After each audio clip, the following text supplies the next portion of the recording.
Ustaz mau tanya hukumnya mendengarkan musik, memainkan alat musik. Ya.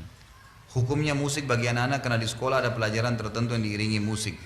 Contohnya senam. Jazakallah khair. Ya, saya berharap begini ya, kedepannya pun kalau misalnya Bapak Ibu lagi bertanya dengan saya, tolong diikutin sampai selesai tuntas penjelasan, kemudian direnungin. Saya nggak minta spontanitas langsung diambil, gitu kan? Anda boleh renungin, kemudian Anda lihat nanti, ya insya Allah minta petunjuk sama Allah supaya dikasih petunjuk yang benar. Saya termasuk yang sering mengingatkan kepada kaum muslimin, terutama jemaah pengajian saya untuk menjauhi musik. Mohon maaf Bapak Ibu sekalian, karena begini. Ada alasan. Bapak Ibu tahu kalau Anda mau anak Anda hafal Quran, yang paling pertama Anda praktekin kalau mau hafal Quran dan cepat ya, jangan dengarkan musik dan jangan interaksikan dengan lawan jenisnya, kecuali apalagi kalau dia sudah balik, nggak boleh. Itu spontan, hafalannya bisa sulit sekali. Kalau dia sudah mulai dengar musik dengan mau hafal Quran sulit bersatu.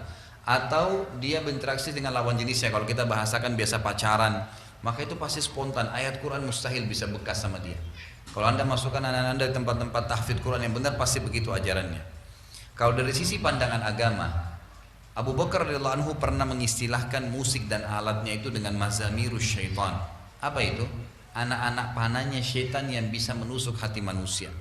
Abdullah bin Mas'ud radhiyallahu anhu sahabat Nabi berkata, pada saat menjelaskan ayat Al-Quran yang berbunyi a'udzubillahi minasyaitonirrajim wa minan nasi may yashri lahwal hadits yudilla an sabilillah, ada sebagian orang yang mempermainkan kata-kata untuk menyesatkan manusia dari jalan Allah. Kata Abdullah bin Mas'ud sahabat Nabi ini, demi Allah itu adalah musik, demi Allah itu adalah musik. Beliau mengatakan ini. Jadi cukup banyak statement para ulama berhubungan dengan masalah musik ini. Umumnya mereka lebih cenderung semua mengatakan lebih baik dijauhi, lebih baik dijauhi, karena dia sulit bertemu dengan Al-Quran. Dua hal yang kontroversial, nggak bisa, sulit ketemu.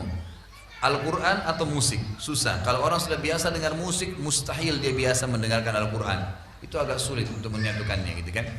Maka saya selalu sarankan untuk dijauhi. Allahu a'lam. Saya contoh Bapak Ibu sekalian, saya coba praktekin di anak-anak saya ya. Saya bilang sama istri saya, coba kita mulai anak-anak ini dengarkan Al-Quran. Kalau kita dulu punya pelanggaran-pelanggaran agama, kita pribadi, kita dulu biasa pernah hafal-hafal lagu, coba jangan dipraktikin ke anak-anak. Coba dialihkan, biarkan dia sudah mengenal Al-Quran sebagaimana kita kenal di umur 20 tahun, 25 tahun, 30 tahun, 40 tahun. Biarin mereka kenal Al-Quran dari umur 3 tahun, 5 tahun, 10 tahun, itu lebih baik.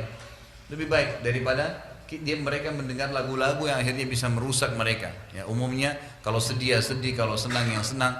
Al-Quran lebih baik. Mereka dapat setiap minimal sekali Bapak Ibu sekalian, kalau kita dengar Al-Quran satu hurufnya satu pahala. Dengar musik minimal nggak ada pahalanya, gitu kan? Karena memang ini adalah ayat Al-Quran dijanjikan, ini tidak ada janjinya. Itu minimal. Belum kalau kita bicara hukum-hukum syar'i yang lainnya. Allahu a'lam. Coba direnungin Bapak Ibu sekalian. Kalau di madrasah, di sekolah, Anda punya sekolah Islam, coba terapin. Ganti dengan yang lain.